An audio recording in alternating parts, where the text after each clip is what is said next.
Thank you very much. Well, let me echo Professor Bacchus's sentiments about what an opportunity this is to learn from my fellow members of this panel. And I've just learned a lot about the economic situation that, of course, I've given some thought to, but with a lot of new depth. I mostly want to talk about peace and security, which is more the area of my own experience. I was not only a military analyst for the CIA, but an analyst of military intelligence, but then I was a staff member of the House Intelligence Committee, working mostly on analytical issues at the CIA. And finally, both in that capacity, a staffer and later in his private office, a staffer to Congressman Les Aspin. So I kind of know the hillside of this a little bit too. A good friend of mine and a great member of Congress. Thank you. Yeah. No, he was a real public servant, and I benefited from the opportunity to work for him and with him. Learned a lot about politics, but ultimately, I belong in the academic world where I've been since then. Anyway, from that background, one of the things that this event has shown is that the notion of a rules-based order in international relations was always something of a fiction.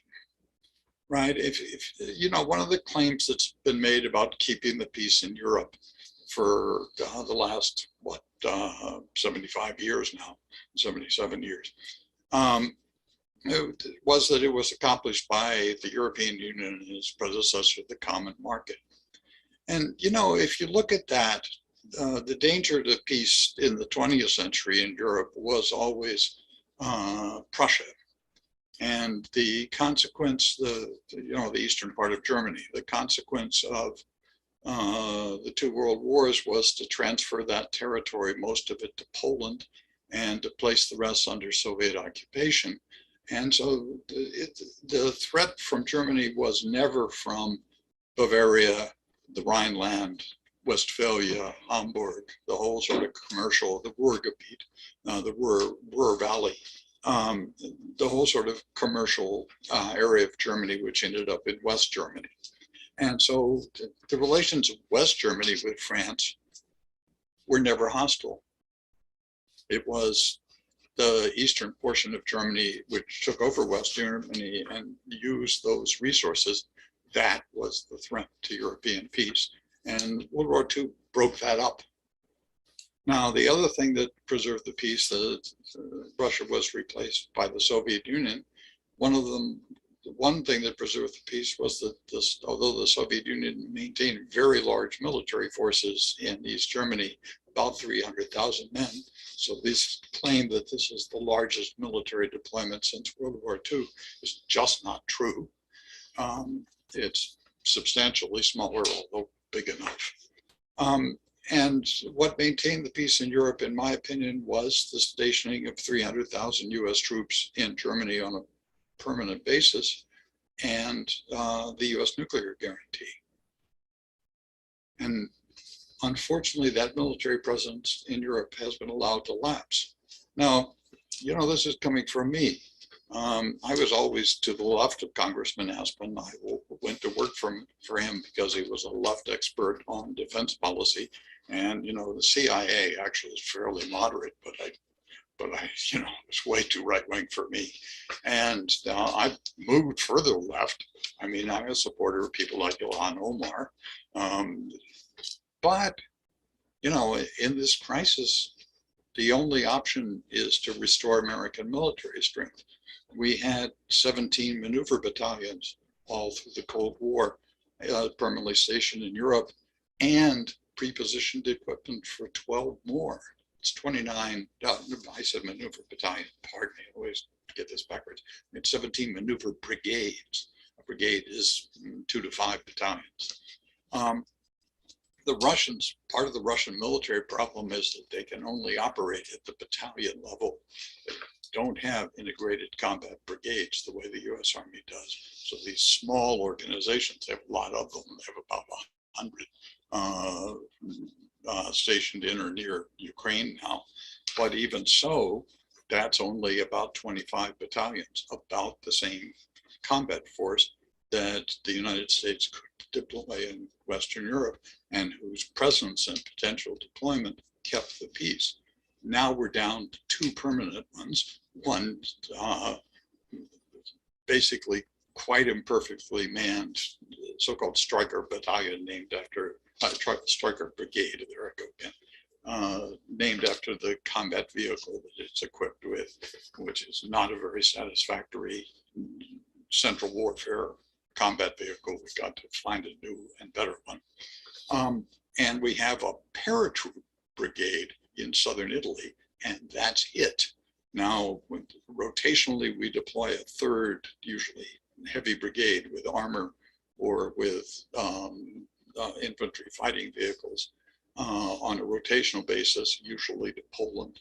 That brigade was deployed again recently when he upped the forces, but that's 3 brigades instead of 29. If we'd had 17 brigades, or even so, the later US presence of about 12 permanent brigades, say 8 in Poland, 4 in Romania, if we'd had that at the beginning of this crisis, Putin would have never crossed the border. And unfortunately, now that's what we do again. Another of the things which I think is a serious error, I was writing about how before this, during the crisis, before the invasion, I was writing about how Putin wasn't going to do it, right? This was an error, clearly. And I know why I made the error. I overlooked one crucial piece of information, which I had, and I decided to discount it. That was wrong. This isn't Putin. Right? One of the things is to blame this very bad man for this crisis. This crisis is related to something fundamental that happened in international politics in 1991. When the Soviet Union broke up, the Soviet Union lost a third of its territory and half its population. So if you imagine how Americans would react, what Americans would be like if we had lost the whole East Coast and Philadelphia, the cradle of our nation, in the same way that Russians lost what they think is the cradle of their nation, Kyiv, what would the reaction be? Well, it's already true that without that, Joe Biden would have never been elected. Even without that huge loss, Americans would be committed to withdrawal from the world, but actually withdrawal from Europe usually means a more aggressive policy in Asia. And I mean, you know, things like the WTO, like the climate change conference, Trump pulled out of those things anyway, even without this huge loss. Okay, Russians responded to this huge loss in 1992 in Moscow. I talked to a young woman who was born in Crimea. The Russian word for birthplace and homeland is the same single word, rodina, meaning birth, from the word for birth. And I asked her, what does it feel like to be cut off from your birthplace or homeland? And she answered, it feels like an amputation. If you read even these press interviews, you see that Vladimir Putin's attack has massive public support in Russia. There are a few brave souls who are out there demonstrating, but generally speaking, there's a lot of sympathy with this effort to recover Ukraine. And I don't know how widespread that sympathy is. We don't have any way of knowing. Russians are all so nervous about war.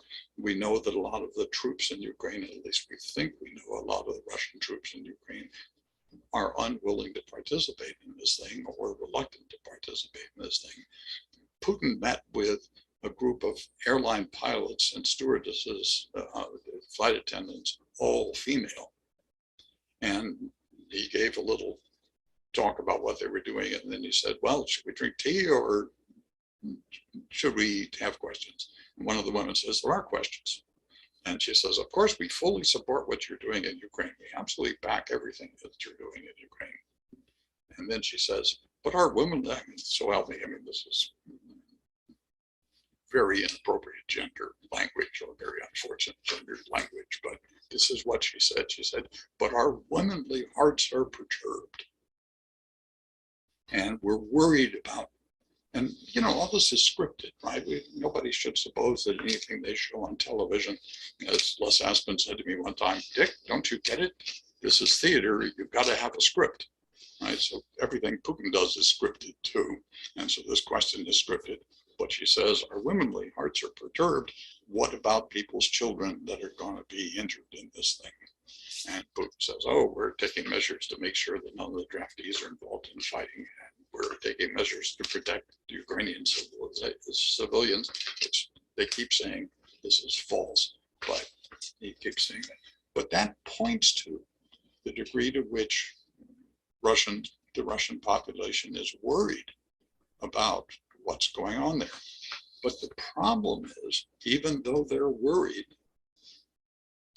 Russians generally think what's been done to our country. And they're not going to stop thinking that just because Putin is gone. It's one thing that Professor Bacchus said that I couldn't agree with more. I'm just generally an absolute opponent of the use of sanctions in world politics. But we have to now. And which means that Russians who are going hungry are going to go hungrier. Right? And that's a really bad outcome. But unfortunately, it has to be done because in doing this, Putin's relying on coalition, and that coalition isn't going away, which means we do have to try to rebuild military strength. There's the Baltic republics. I mean, you know, the people I mostly talk to in Russia are people who will talk to me. You know, these Russian extremists to whom Putin is trying to appeal by doing this, those people don't want to talk to Americans. Right? So I'm talking mostly to people who are committed to trying to have a European civilization, you know, a civilized democratic order in Russia, which of course has been destroyed. I no longer even go back to Russia because I'm more or less, having been in the CIA, I jeopardize people by having contact with them. You know, in the 90s, I could do it now, hopeless. But even then, you know, this personal friend of mine, a guy who was close to, who was a lawyer, international lawyer, and this new openness in Russia, he says to me, Estonia is our Russian territory from the beginning of time. Well, I mean, if that attitude is widespread among the Democrats in Russia, which I think unfortunately it is, then this isn't going away, which means we have to rebuild that 12 maneuver brigade presence in Europe. We have to get the Poles to take it. By the way, I believe the Poles would be overjoyed, but we have somebody who can comment on that. And that's a big problem because the US Army today is not big enough to maintain that kind of presence. And it's not clear that the Army can easily recruit more soldiers than it's got because of the health conditions, mainly obesity, of young Americans of military age. And because in order to maintain a fighting force in that size, you'd have to reindustrialize the United States, which you can't do. I mean, think about the ecological consequences of reopening the US steel industry. There are profound effects here, but if you don't have 12 American maneuver brigades. You can't permanently station and 12 more available to be flown over and marry up on equipment, all that equipment now in the western part of Germany and in the Netherlands has got to be moved to Eastern Poland, and the Poles have to be prepared to take it. And there are all the other problems that arise. I'm going to stop with just this last point. You know, I hope my colleague won't be offended, but there's a lot of concern about the direction that Polish politics is taking and has been taking for a number of years. And, you know, supporting that regime. Please reach out the time. Well, Yes. 2 minutes.